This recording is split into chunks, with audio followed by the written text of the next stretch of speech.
Jack Reynolds straightened his tie and practiced his winning smile in the reflection of the shuttle window. Outside, the massive Galactic Council station loomed, a technological marvel that still impressed him even after 5 years as Earth's senior diplomat. "You look fine," his AI assistant chirped from his wrist comm, "though I calculate a 73% chance that your presentation will cause at least one diplomatic incident." "Only 73%? I must be getting soft," Jack replied, grabbing his presentation tablet. "Last time it was 89%. The shuttle docked with a gentle thud. Jack took a deep breath and stepped into the arrivals area where his liaison, a tall, blue-skinned Navaxi named Trill, waited with obvious anxiety. "Ambassador Reynolds, the Council is concerned about your agenda today," Trill said, her translucent antenna twitching nervously. "Concerned is good. Concerned means they're paying attention," Jack said, clapping Trill on her slender shoulder hard enough to make her wobble. "Sorry. Keep forgetting about your gravity adaptation." "The emergency session is ready to begin," Trill said, leading him toward the central chamber. "Several representatives have submitted formal protests about humans bringing Earth fauna to colonized worlds." Jack nodded, having expected this. It had been 15 years since Earth made first contact, and the galactic community still hadn't adjusted to the fact that humans came from what they classified as a death world. The term made Jack laugh every time. Sure, Earth had some rough spots, but it wasn't exactly the hellscape aliens made it out to be.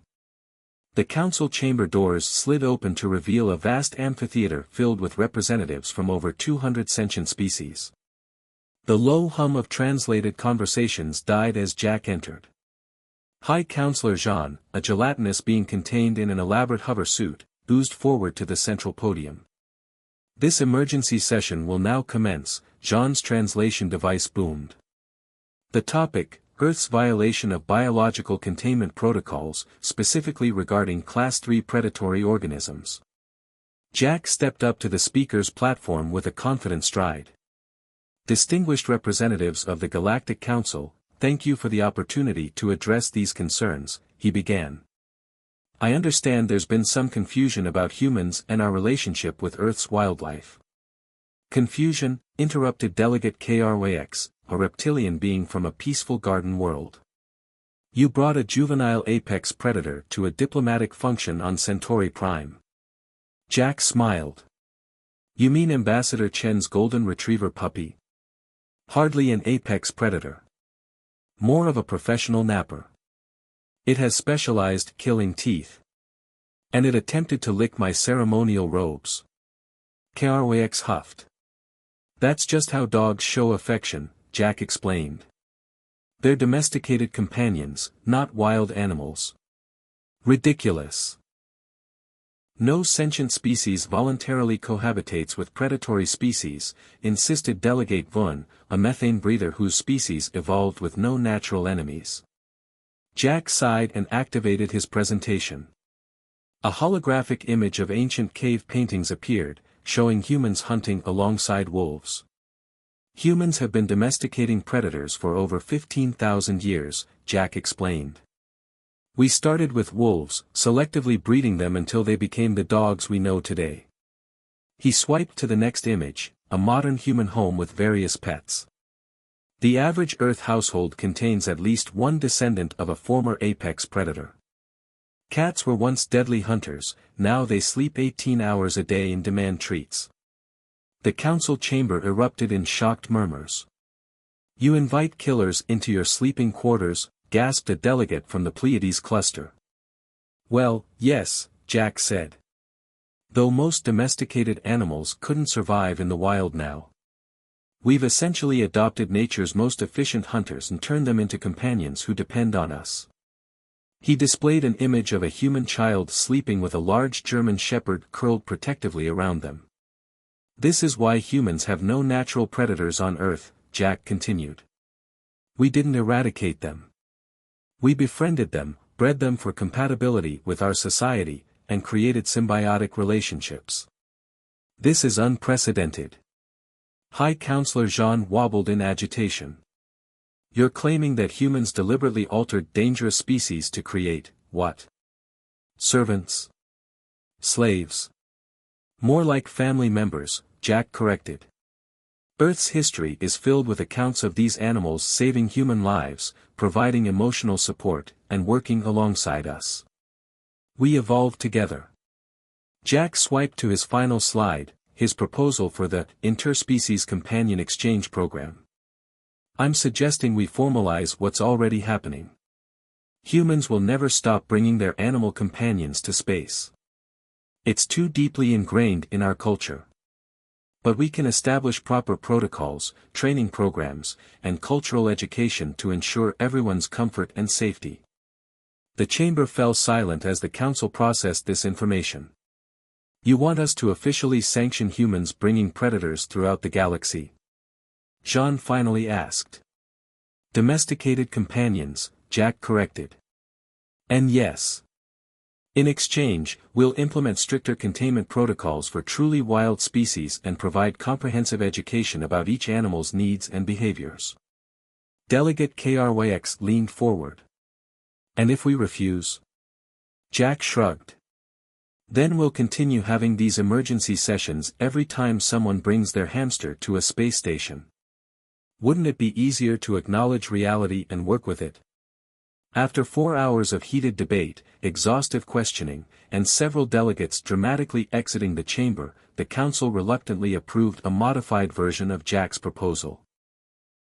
As the session adjourned, Trill approached him, antennae still twitching with stress. How do you do it? She asked. They were ready to impose sanctions before you walked in. Jack smiled as they walked toward the diplomatic quarters. I just helped them understand that humans aren't going to change our fundamental nature.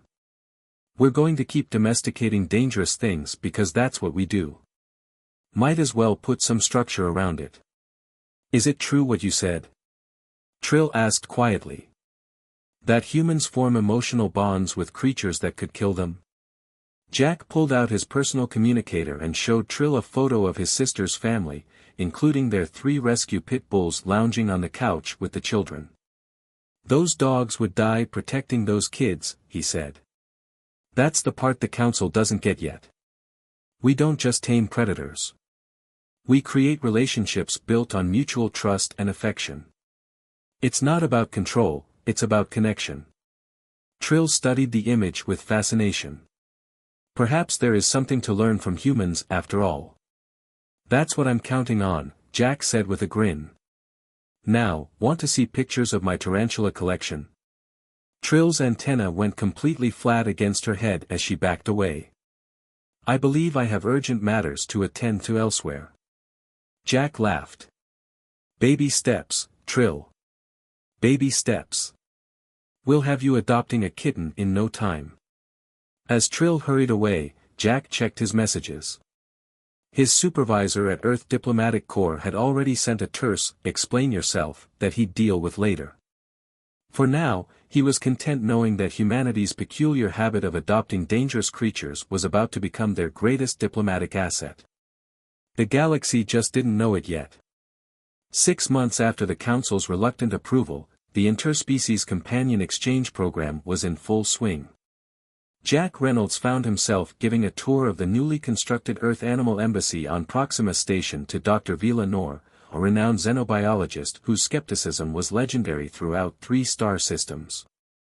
So this is where the experiment fails, Vila said, adjusting her breathing apparatus as they walked through the facility's main atrium. Her 4 eyes blinked in sequence as she observed humans and their various pets interacting with curious aliens. Always the optimist, Jack replied. Most people say, hello, first, but I appreciate your directness. Vila's skin flushed a deeper purple. I've studied over 600 sentient species, Ambassador Reynolds. None have developed symbiotic relationships with predators from their homeworlds. It defies evolutionary logic.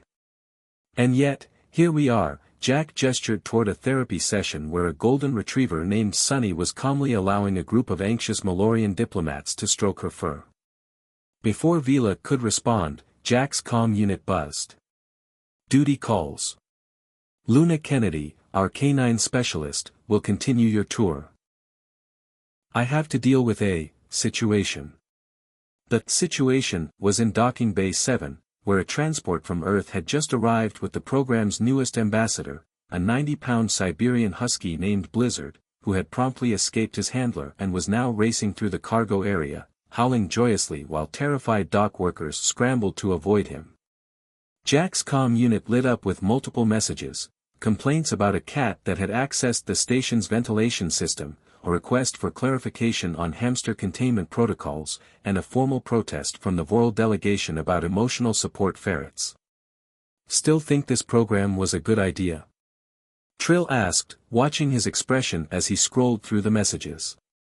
Absolutely, Jack replied without hesitation. Change is never easy, especially when you're challenging deep-seated assumptions about predator-prey relationships. 3 weeks later, Jack wasn't so sure. He sat in his office reviewing incident reports while an ancient tortoise named Methuselah slowly made his way across the floor. His door chimed, and Dr. Vila entered without waiting for permission. Your program is on the verge of collapse, she announced, dropping a datapad on his desk. I've documented 43 violations of safety protocols. She was interrupted by a station-wide alarm. Red emergency lights began flashing as the automated system announced, warning, environmental system failure in residential Ring C, oxygen levels decreasing. All personnel evacuate immediately. Jack was on his feet instantly. That's the Malorian residential area. Their oxygen requirements are higher than most species. They rushed to the emergency response center where chaos reigned. The backup systems aren't responding, the chief engineer reported. We have 12 minutes before oxygen levels become critical for Malorians. How many are trapped? Jack demanded. 23, including 6 children. The emergency bulkheads sealed automatically when the system failed. The access tunnels are too small for our maintenance drones, the engineer added. Jack's eyes widened as an idea struck him. Too small for drones, but not for all Earth animals. Luna. Where's that ferret that's been causing so much trouble? Luna Kennedy appeared, holding a carrier containing a sleek, curious-looking ferret. Noodle. What about him? Ferrets were originally domesticated to hunt in tunnels and burrows, Jack explained rapidly. Can Noodle carry a small package through the maintenance tunnels to the environmental control hub? He's trained for search and rescue, Luna confirmed. The engineer quickly created a nano-repair unit small enough for Noodle to carry. They watched on monitors as Noodle, with the device harnessed to his back, navigated the narrow maintenance tunnels with surprising speed. When he reached the control hub, the nano-repair unit detached automatically and went to work. Oxygen levels stabilizing, announced the station computer. Environmental system restored. The emergency response center erupted in cheers. Jack looked at Vila, who was watching the monitor with undisguised amazement. Still think our relationship with Earth animals defies evolutionary logic? He asked. Vila's 4 eyes blinked rapidly. Perhaps. I need to revisit some of my assumptions. The council meeting the following week took a dramatically different tone. High Counselor Jean presided as footage of Noodle's rescue mission played on the chamber's main screen. The Malorian delegation has formally requested that emergency response ferrets be stationed in all areas with restricted access tunnels, Jean announced. Furthermore, we have received applications from 17 species wishing to participate in what Ambassador Reynolds calls pet adoption. Vila stepped forward with her revised report. Distinguished council members, my initial assessment was flawed. The evidence suggests that humans have indeed developed genuine symbiotic relationships with former predator species based on mutual benefit rather than dominance. She displayed a series of brain scans. These show neurochemical responses in both humans and their animal companions during interaction. The patterns suggest emotional bonding, not unlike those between parent and offspring in many sentient species. By the time Jack left the council chamber, his comm unit was flooded with messages from delegates requesting demonstrations of various Earth animals. Even Delegate KRYX inquired about the small purring ones with independent personalities. "I believe he means cats," Trill said. "Though I'm not sure KRYX understands what he's asking for." "Oh, I think a cat would be perfect for him," Jack replied with a grin. Nothing teaches humility like trying to earn a cat's approval. As they walked, Jack noticed aliens of various species gathered around a pit bull mix named Rosie, cautiously extending hands, tentacles, and sensory appendages to touch her. "They're afraid, but curious," Trill observed. "Much like humans must have been when they first began domesticating wolves." "Exactly," Jack said. "Fear and curiosity, the two forces that drive most intelligent species. Humans just happen to let curiosity win more often." 3 months later, Jack stood in the newly expanded Earth Animal Embassy, watching as Vila carefully held a kitten for the first time. The tiny orange tabby purred loudly, kneading her scaled palm with tiny paws. "His motor is quite loud for such a small creature," she observed with scientific detachment, though Jack noticed her eyes had softened in a way he recognized as emotional response in her species. "That's purring. It means he's happy," Jack explained. "This little guy was born right here on the station, first-generation space cat." As Jack walked back to his office, he passed dozens of interactions between humans, animals, and aliens that would have been unthinkable a year ago: a Havaxi navigator walking a corgi, a Voral scientist with a parrot on her shoulder, and even Delegate KRYX attempting to entice a haughty Siamese cat with an expensive-looking toy. His comm unit buzzed with a message from Earth Diplomatic Headquarters: "Reynolds, expanded program approved. Prepare protocol for controlled introduction of domesticated Earth fauna to allied worlds." Jack grinned. Humanity's strange habit of befriending predators was about to become their greatest export. The galaxy would never be the same, and neither would humanity's place in it. Blizzard the husky raced past, joyfully pursued by a mixed group of human and alien children, all laughing in the universal language of play. "They adapted," Jack murmured to himself. Both sides adapted. And that, he realized, was humanity's true superpower, not technology or warfare or even diplomacy, but the ability to form connections where none should logically exist. In a dangerous universe, they had learned long ago that sometimes the best way to survive wasn't to fight the predators, but to bring them home and give them a name.